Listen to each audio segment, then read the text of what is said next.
Good morning, everyone.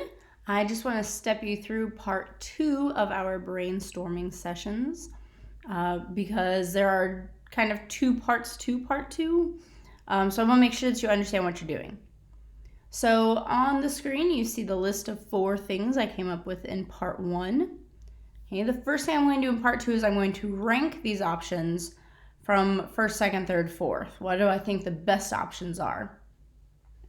So I'm going to go through each one and kind of take an initial guess. Making chocolate cake, I'm confident. It'd be kind of easy, but it'd require a lot of editing to get it down to 3 minutes. But you'd probably find it interesting, so I'm going to guess it's somewhere around 2.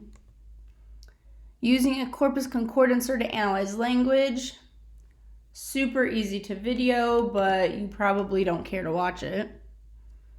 Hand embroidery and sewing, definitely something I'm confident about and would be easy.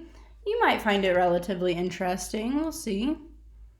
Okay, and my Victorian updo, easy to video and interesting, but something I need a little bit more work on. I could use some more practice before I teach someone else that skill.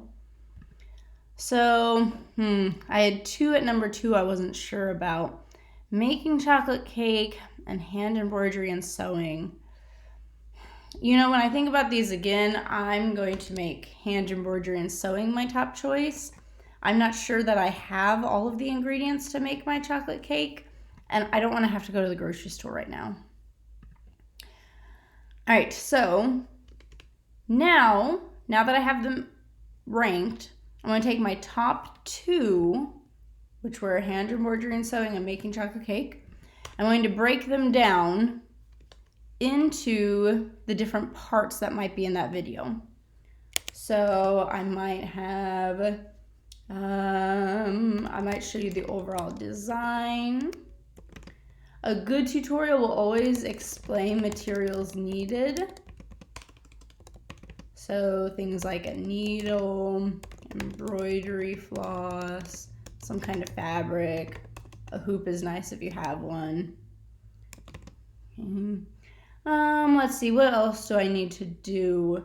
I might then explain the basic stitches and then show how I make the overall design.